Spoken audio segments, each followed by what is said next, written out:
Gyveni Kėdainiuose? Nori visus metus nemokamai naudotis internetu ar televizija? Misija įmanoma. Prenumeruok Baltikum paslaugas metams, gauk nuolaidą ir laimėk TV priedėlį su laidų įrašymo galimybę, bevielį maršrutizatorių, planšetinį kompiuterį arba didįjį prizą. Metus nemokamų Baltikum paslaugų. Baltikum – tikros dovanos, ne pažadai.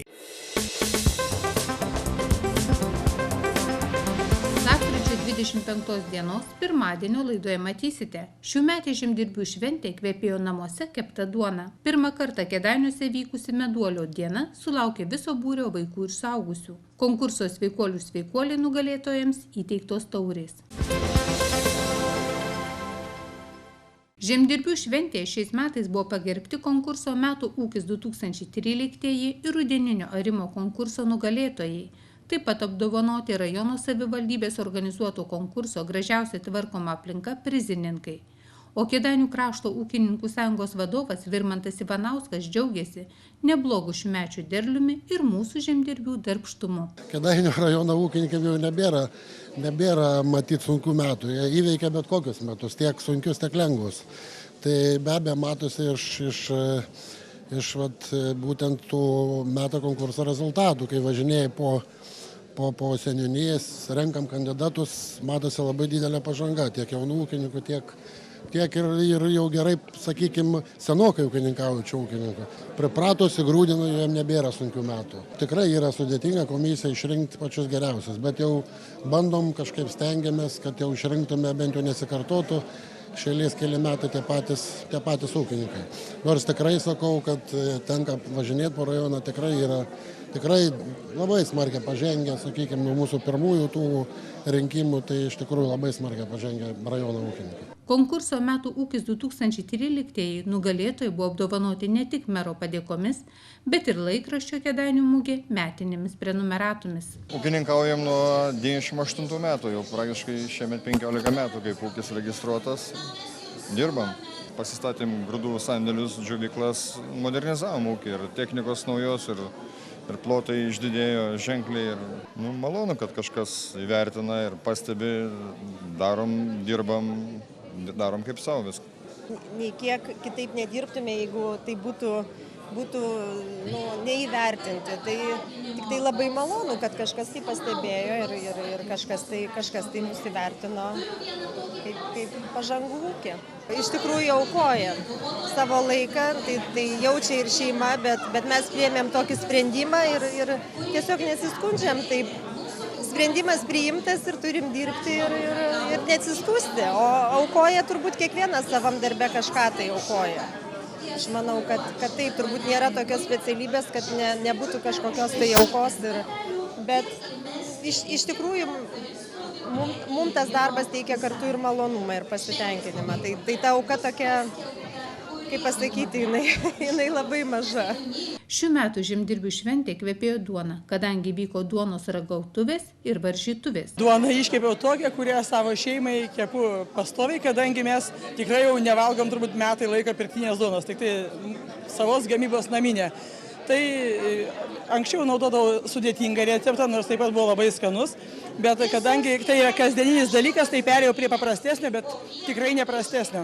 Aš iškepiau pilną grūdę medaus duoną, tai naudojami, kad būtų sveika, tai pilno grūdo ruginiai kvietiniai miltai, sėlenos, aišku, kmynai, natūralus raugas, saulėgrąžos, moliūgai ir dėl skonio ir kvapo vietoj cukraus dedamas medus. Ir visą laiką norisi, kad ta duona, kaip rekomenduoja medikai, būtų kuo sveikesnė, kadangi ir taip žinom, ką dedam, bet vis tiek norisi, kad tai būtų visos grūdo dalis, kas yra sveikiausia, kad tai nebūtų iš grūdo gemalo, iš balto grūdo, tai stengiamės būti kuo sveikesnė. Skaniausia mūsų rajone duona kepa Vilė Gaučienė iš Gudžiūnų seniūnijos. Daugiau nei 1000 meduolių šį savaitgalį buvo nudažyta spalvotais Nordic Sugar Kėdainiai pagamintais glajais. Pamačiusi kvietime, kuris buvo atsiųstas iš viešosios įstaigos Gerų minčių magija iš Vilniaus, kvietime dalyvauti šitoje akcijoje, perskaičiau, kad pagrindinis šitos akcijos Lietuvoje rėmėjas yra mūsų įmonė Nordic Sugar Kėdainiai. Tai pagalvojau, jeigu jau tokia įmonė remia Lietuvos tokią akciją, kaip mes kėdainiečiai galim nedalyvauti. Ir tiesiog pati mėgstu kepti, patinka į kepyklėlę užeiti, čia tie kvapai, kalėdos artėja ir atrodo norisi kažką tokio padaryti, kad ir pačiam būtų smagu ir kitiems būtų smagu. Tai tikiuosi, kad tie vaikai čia, kurie šiandien ateis, kad kažką tokio gražaus ir gero išsineš, ne tik tai po meduolį, bet ir kažkokių teigiamų emocijų. Tai ir stengiamės padaryti, kad jiems būtų jauku. Pagrindinė šitos akcijos idėja yra, kad tas dalinimasis, ne pats meduolių marginimas, ne pats tas meduolio valgymas, bet iš tikrųjų dalinimasis emocijomis. Į Dovilės Kliokmanaitės senamiesčio kepyklėlę Marmaleta šeštadienį meduoliukų atėjo spalvinti vaikų globos namų Saulutė ir specialiosios mokyklos auklėtiniai.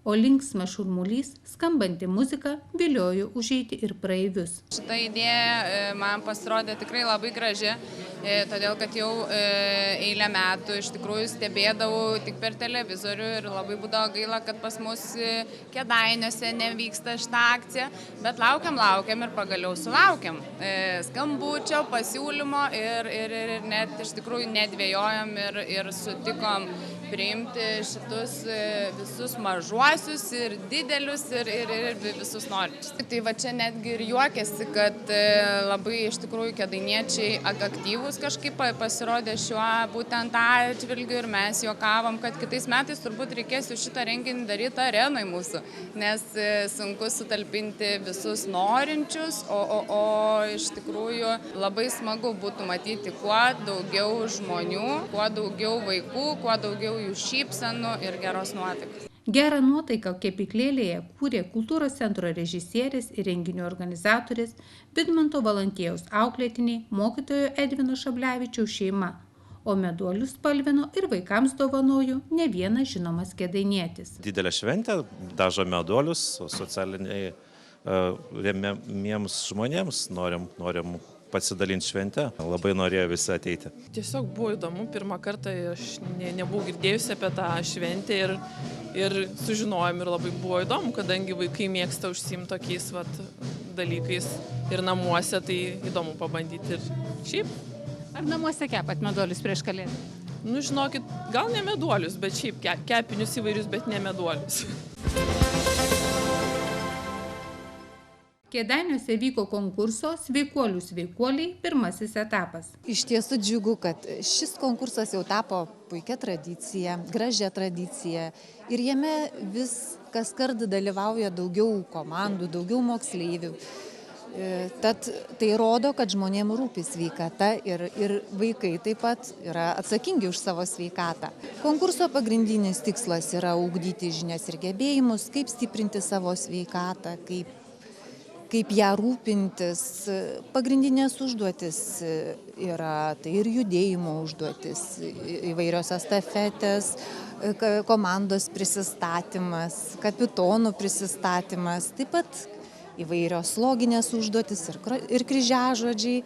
Iš tiesų naudingas konkursas tuo, kad jie ne tik įtvirtina savo žinias, savo gebėjimus, bet jie gali ir gyvenime praktiškai panaudoti tas žinias, tai ką jie galbūt naujai sužinojo, galbūt kažką pakartojo ir pritaikyti esant ir tam tikrai situacijai, tarkime, kaip ir užspringus ar kažkokia situacija gatvėje, sakykime, kažkam negerą pasidarė, galų gale praeivis pašnekino, gal einam su manimi, aš tau saldainių pasiūlysiu. Vaikai gebės tokioje situacijoje atsisakyti to. Konkurse dalyvavo ikimokyklinio ugdymo mokyklų ir bendrojo ugdymo mokyklų komandos, kurios sudarė 5 mokiniai ir mokytojas bei visuomenės sveikatos priežiūros specialistas. Svarbiausia buvo išmokyti vaikus saugoti ir stiprinti savo ir kitų sveikatą. Mūsų akademijos gimnazija konkurse dalyvauja sveikuolis pirmą kartą. Kuo naudingas, tai tikriausiai, kad jisai paliečia labai įvairias sritis. Tai ir higiena, ir mityba, ir fizinis aktyvumas, ir saugus elgesys tiek gamtoje, tiek namuose, tiek pirmosios pagalbos suteikimas. Tai yra labai plataus pobūdžio. Taip pat vaikai gali atskleisti savo ir kūrybinės sugebėjimus, prisistatyti prisistatant. Aišku, turi atitikti ir temą, tai yra sveikuolis. Mūsų gimnazijoje yra tikrai be galo daug su sveikata susijusių renginių, būna ir viktorinos, ypatingai mažiesiems, būna ir akcijos įvairios tiek mitybos klausimais, tarkim, kad ir obuolio diena, be galo daug fizinio aktyvumo, įvairių renginių, nes mes ten esam vieni iš stipriausių, tai geriausiai ir jaučiamės. Mes manom, kad mes stipri komanda. Dainą mes perkuriam, galima taip pasakyti, iš himno krepšinio. Pakeitėm žodžius kai kuriuos ir padarėm dainą. Mes dalyvavom pirmą kartą, ruošiamės pristatymą, kūrėm dainą. Plakatą. Plakatą darėm, taip pat mokėmės klausimam visokiam užduotim. Papildėm savo žinių bagažą. Sužinojom daugiau apie pirmąją pagalbą, kaip tiksliai ją reiktų suteikti. Visokių kitų įdomybių sužinojom. Nugalėtojais įvairaus amžiaus grupėse tapo Lopšelio darželio Vyturėlis, Mokyklos darželio Vaikystė, Ryto pagrindinės mokyklos ir Atžalyno gimnazijos komandos, kurios dalyvaus antrajame sveikuoliai konkurso etape.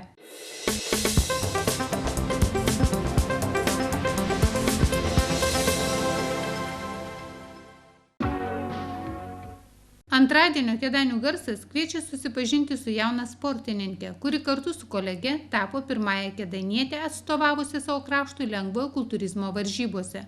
Sunkus svarmenys, didelis fizinis krūvis, speciali baltyminė dieta ir moteris. Ar tai suderinama? Visi atsakymai Kėdainių garse, kurį skaitydami sužinosite ir tai, kad Kėdainiai pasiruošia veikti, kad Lietuvos paštas laukia vaikų piešinių, kad Kėdainiuose viešėjo užsienio konsultantė, o policijoje baigėsi dar vienas projektas. Taip pat čia pateikiamos ir šilumos bei karšto vandens kainos, rašome apie tai, kas bus pradėta kompensuoti sumažintos pensijos, kad 3 kėdainiečiai pretenduoja į auksinį Feniksą, kad ūkininkai gaus 13 milijonų litų daugiau tiesioginių išmokų.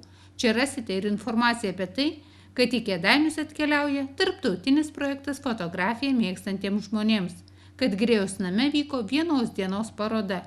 Taip pat sužinosite apie nepažįstamą nuodą, elektroninę cigaretę, bei rasite kitos įdomios informacijos bei daug skelbimų. Nelaimė Rygoje sukėlė atgarsį ir Kėdainių krašte. Sekmadienį Kėdainių priešgaisrinės gelbėjimo tarnybos darbuotojai gaisrinių automobilių sirenomis pagerbė Rygoje žuvusių Latvijos ugniagesių gelbėtojų atminimą.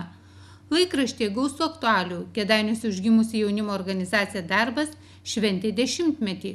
Šilumos ir karšto vandens kainos, reportažas iš penktadienį vykusių jubiliejinių metų ūkio apdovanojimų. Taip pat skaitykite, kaip Kėdainiai atrodo mūsų šalyje. Įžvalgą savivaldybės vadovams socialinio draudimo dieną pateikė Kėdainių sodros atstovai. Rubrikoje Litas skaitykite apie estų kapitalų įmonės, verslo ypatumus ir įžvalgas Lietuvoje. Pasirinkę vieną partnerį ir atsinaujina ir sutaupo. Antradieninėme margame gyvenime skaitykite apie Kėdainių dailės mokyklos pedagogą, keramiką Mindaugą Mažalį, brandos 30 metų jubiliejų, taip pat Genovaitės Žukauskaitės kūrybą ir daugybę naudingų patarimų ir saldumynų iš kiaušinių receptų. Paskutiniajame laikraščio puslapyje reportažas iš atsiminimų knygos apie aktyvistę Ireną Parnavienę. Taip pat didžiausių tiražų Kėdainių laikraščio skaitytojai čia ras daugiausiai skelbimų, reklamų, darbo ar nuomos, dovanų pasiūlymų. Dovaną žada ir į 20-ąjį gimtadienį žengianti rinkos aikštė. Prenumeruokite laikraštį ir dalyvaukite gausioje prizų loterijoje.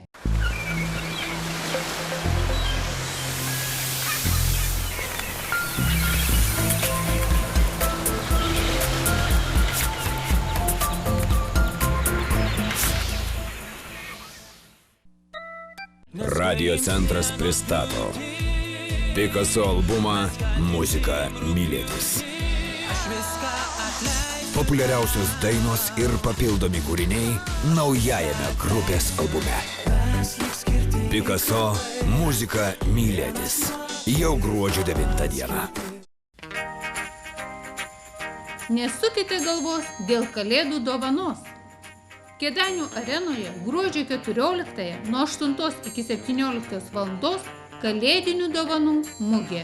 Tautodailininkai ir amatininkai iš visos Lietuvos siūlys unikalių rankų darbo dirbinių, suvenyrų, papuošalų, šventinių dovanų. Apsilankykite ir išrinkite originaliausias dovanas sau ir savo artimiesiems. Informacija telefonu 8 347 44 171. Neužmirškite gruodžio 14-ąją Kėdainių arenoje. Lapkričio 29-ąją 18 val. Kėdainių kultūros centre Idioto teatras pristato komediją apie santykius trunkančius ilgiau nei mėnesį. Po 20 metų tai gyvuoja Vytautas. Režisierius Dainius Kazlauskas, aktoriai Gabija Jaraminaitė Ryškuvienė ir Andrius Bialobžeskis. Bilietus platina Kėdainių kultūros centras. Lapkričio 26 dieną 11 val. Kėdainių kultūros centre vyks rajono neįgaliųjų draugijos veiklos 25-mečio šventė, skirta tarptautiniai neįgaliųjų žmonių dienai. Lapkričio 27-ąją 18 val. Ingos Valinskienės ir Ovidijaus Vyšniausko gyvo garso koncertas. Bilieto kaina 30, 40 ir 50 litų. Renginiai Kėdainių daugiakultūrėme centre. Lapkričio 30 dieną nuo 10 iki 15 val. Kėdainių rajono klubo Mano namai idėjų studijos mugė Švenčių belaukiant. Mugės metu galėsite įsigyti ir kūrybinėse dirbtuvėse pasigaminti šventinių dovanėlių bei rankdarbių. 12 val. Kėdainių kultūros centro Vilainių skyriaus Lančiūnavos ansamblio Svaja koncertas Baltos rožės. Renginys nemokamas. Radio centras pristato Picasso albumą Muzika mylėtis. Populiariausios dainos ir papildomi kūriniai naujajame grupės albume. Picasso Muzika mylėtis. Jau gruodžio 9 dieną.